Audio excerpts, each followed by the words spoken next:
भ्रष्टाचार देश के साथ देशद्रोह जैसा है। भ्रष्टाचार मक्कारी है, भ्रष्टाचार गद्दारी है। आखिर चीन में कोई घुस के फर्जी डॉक्यूमेंट क्यों नहीं बनवा लेता? आखिर चीन में कोई घुस के चीन की सेना में भर्ती क्यों नहीं हो जाता, जैसे भारत की सेना में लोग भर्ती हो जा रहे हैं? ये रोहिंग्या बांग्लादेशी घुसपैठिए चीन में क्यों नहीं चले जाते? अमेरिका क्यों नहीं चले जाते? सिंगापुर क्यों नहीं चले जाते? भारत में क्यों आते? क्योंकि यहां हमने झूठे मानवाधिकार के नाम पे का घटिया कानून को जिंदा रखा हुआ है। 1950 से पहले बने कानून कब खत्म होंगे? अब तो संसद भवन भी नया बन गया है। जब नया संसद भवन बन गया है, अंग्रेजों का संसद भवन खत्म हो गया है, तो अंग्रेजों का कानून क्यों चल रहे हैं? क्यों नहीं 1950 से पहले बने सारे कानूनों को खत्म हम कर रहे हैं? क्यों नहीं 1860 का इंडियन पिनल कोड खत्म कर रहे हैं? क्यों नहीं 1861 का पुलिस एक्ट खत्म कर रहे हैं? 1872 का एविडेंस एक्ट खत्म कर रहे हैं? एक बात याद रखिए, डॉक्टर की बातों से बीमारी ठीक नहीं होती है, डॉक्टर की अच्छी दवा से बीमारी ठीक होती है।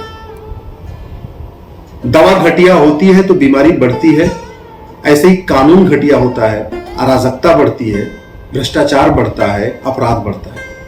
आज के अखबार में आया है कि 2 पाकिस्तानी भारत में आए, उन्होंने फर्जी आधार बनाया, फर्जी राशन कार्ड बनाया, बर्थ सर्टिफिकेट बनाया,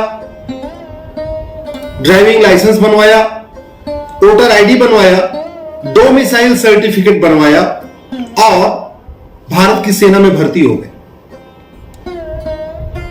मैं बार बार कह रहा हूं, ये भ्रष्टाचार हमारे देश के लिए कैंसर जैसा है, सनातन धर्म के लिए कैंसर जैसा है।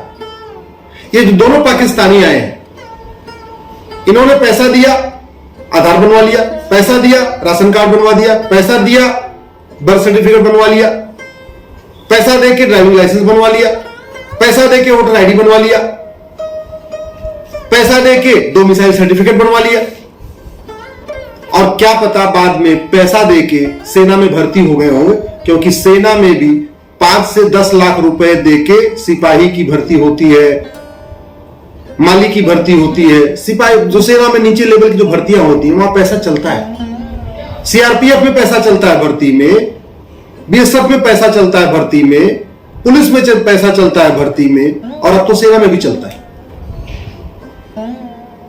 इस भ्रष्टाचार का ही कारण है कि पाकिस्तान के ही नहीं, बांग्लादेश और म्यांमार के लोग भी भारत में आते हैं। बांग्लादेशी घुसपैठिए भी बॉर्डर पे 2000 रुपए देते हैं, अंदर घुस जाते हैं। अंदर आते हैं, 2000 रुपए में राशन कार्ड बनवा लेते हैं, 2000 रुपए में आधार बनवा लेते हैं, 3000 रुपए में ड्राइविंग लाइसेंस बनवा लेते हैं, 2-3 हजार रुपए में डोमिसाइल सर्टिफिकेट बनवा लेते हैं, 2-3 हजार रुपए में वोटर आईडी बनवा लेते हैं। रोहिंग्या घुसपैठिए भी यही कर रहे हैं। भारत के अंदर जो मजारे बनती हैं, थानेदार को 1 लाख रुपए एडवांस में दे देते हैं, वो कहता है ठीक है जाओ रातों रात मजार बना लो। थानेदार को 1 लाख रुपए दे देते हैं, बोलते ठीक है जाओ रातों रात दरगाह बना लो। जासूसी का मूल कारण भ्रष्टाचार है। पैसे के लिए लोग जासूसी कर रहे हैं, पैसे के लिए लोग फर्जी डॉक्यूमेंट बना रहे हैं, और ये जो डॉक्यूमेंट बना रहे हैं भ्रष्टाचार पैसा लेके, उसका मूल कारण है कानून घटिया है। सिंगापुर में फर्जी डॉक्यूमेंट बनाने पे आजीवन कारावास और फांसी की सजा होती है। अगर आपने सिंगा का डोमिसाइल सर्टिफिकेट किसी को फर्जी बना के दे दिया, कम से कम 50 साल की सजा और फांसी का भी प्रावधान। हमारे देश में पिछले 75 साल से करोड़ों फर्जी डॉक्यूमेंट बन चुके हैं, करोड़ों। फर्जी आधार, फर्जी राशन कार्ड, फर्जी ड्राइविंग लाइसेंस, फर्जी पासपोर्ट, फर्जी वोटर आईडी। आज तक किसी को सजा ही नहीं हुई। सजा नहीं हुई इसलिए सब फर्जी वाला चलता जा रहा है। मैं आप लोगों से निवेदन करता हूं, दल गुलामी छोड़िए, नेताओं की चमचागिरी छोड़िए, अपने घर के लिए छुट्टी करते हैं, शादी विवाह के लिए छुट्टी करते हैं, कहीं घूमने जाना होता है छुट्टी करते हैं, दोस्तों की शादी के लिए छुट्टी करते हैं, रिश्तेदारों की शादी के लिए छुट्टी करते हैं। अरे 1-2 दिन देश के लिए छुट्टी करिए भाई, कम से कम महीने में 1 संडे देश के नाम करिए। और देश के नाम में करना क्या है, एक दिन संडे को सीधे सीधे सब लोग ग्रुप बनाइए, सांसद क्या पहुंचिए, सांसद से पूछिए कि ये फर्जीवाड़ा कब रुकेगा।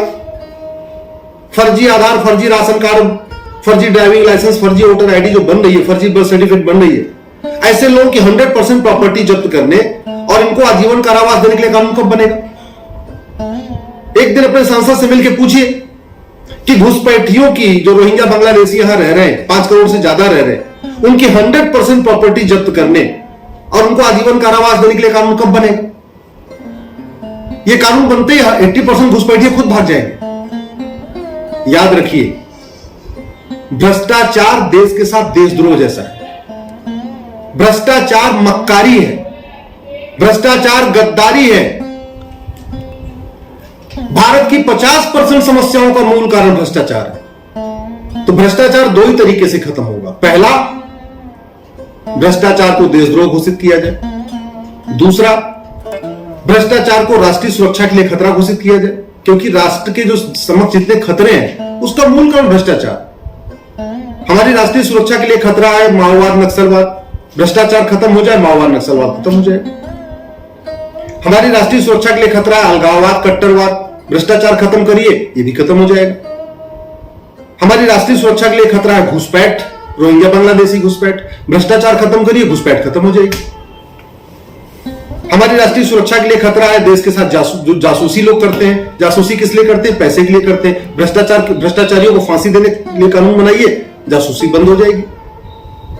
आखिर जो समस्याएं भारत में है वो सिंगापुर में नहीं है, उसका मूल कारण है उनका कानून अच्छा है। जो समस्याएं भारत में है, आखिर चीन में कोई घुस के फर्जी डॉक्यूमेंट क्यों नहीं बनवा लेता? आखिर चीन में कोई घुस के चीन की सेना में भर्ती क्यों नहीं हो जाता, जैसे भारत की सेना में लोग भर्ती हो जा रहे हैं? ये रोहिंग्या बांग्लादेशी घुसपैठिए चीन में क्यों नहीं चले जाते? अमेरिका क्यों नहीं चले जाते? सिंगापुर क्यों नहीं चले जाते? भारत में क्यों आते?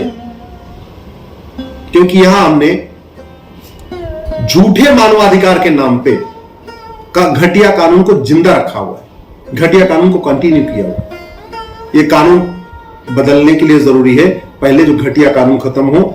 इसलिए मैं बार बार डिमांड कर रहा हूं, अपने अपने सांसदों से मिलकर पूछिए 1950 से पहले बने कानून कब खत्म होंगे? अब तो संसद भवन भी नया बन गया है। जब नया संसद भवन बन गया है, अंग्रेजों का संसद भवन खत्म हो गया है, तो अंग्रेजों का कानून क्यों चल रहे हैं? क्यों नहीं 1950 से पहले बने सारे कानूनों को खत्म हम कर रहे हैं? क्यों नहीं 1860 का इंडियन पिनल कोड खत्म कर रहे हैं? क्यों नहीं 1861 का पुलिस एक्ट खत्म कर रहे हैं? 1872 का एविडेंस एक्ट खत्म कर रहे हैं? एक बात याद रखिए, डॉक्टर की बातों से बीमारी ठीक नहीं होती है, डॉक्टर की अच्छी दवा से बीमारी ठीक होती है। दवा घटिया होती है तो बीमारी बढ़ती है, ऐसे ही कानून घटिया होता है, अराजकता बढ़ती है, भ्रष्टाचार बढ़ता है, अपराध बढ़ता है। और ऐसी कोई बीमारी नहीं जिसकी कोई दवाई नहीं, ऐसी कोई समस्या नहीं जिसका कोई समाधान नहीं। अगर जो समस्याएं भारत में है वो चीन में नहीं है, इसका मतलब कानून बना के उनको भारत में खत्म किया जा सकता है। जो समस्याएं भारत में है वो सिंगापुर में नहीं है, इसका मतलब सिंगापुर वाला कानून अगर भारत में लागू कर दें तो भारत में भी प्रॉब्लम खत्म हो जाएगी। जो समस्याएं भारत में है अगर अमेरिका में नहीं है, इसका मतलब अगर अमेरिका जैसा कानून भारत में बना दे तो समस्या खत्म हो जाएगी। और भारत राम की धरती है, कृष्ण की धरती है, महावीर की धरती है, बुद्ध की धरती है, परशुराम की धरती है, भगवान विष्णु की धरती है, भगवान शंकर की धरती है। इसके बावजूद यहां भ्रष्टाचार अपराध कम नहीं हो रहा। जापान में तो कोई भी देवी देवता नहीं पैदा हुआ, इसके बाद भी वहां ईमानदारी है, भ्रष्टाचार नहीं है। जापान में कोई धर्मगुरु महामंडलेश्वर शंकराचार्य नहीं है, इसके बाद भी वहां ईमानदारी है, भ्रष्टाचार नहीं है। इसका मतलब महामंडलेश्वर जगत गुरु शंकराचार्य, इससे भ्रष्टाचार का संबंध नहीं है। भ्रष्टाचार खत्म होता है कानून से, नेताओं से नहीं, बतौलेबाजी से नहीं, भाषणबाजी से नहीं, तू मैं से नहीं, आरोप प्रत्यारोप से नहीं। भ्रष्टाचार खत्म होता है कानून से। 100 रुपए से बड़ी नोट बंद हो जाए, 5,000 रुपए से महंगे सामान का कैश लेन देन बंद हो जाए, 50,000 रुपए से महंगी प्रॉपर्टी को आधार से लिंक कर दिया जाए, और जिसके पास आय से अधिक संपत्ति मिले, बेनामी संपत्ति मिले, वो 100% जब्त करके उसको आजीवन कारावास, फांसी के लिए कानून बनाया जाए, भ्रष्टाचार खत्म हो जाएगा। अगर आप मेरी बात से सहमत हैं, इस वीडियो को 10 लोगों को जरूर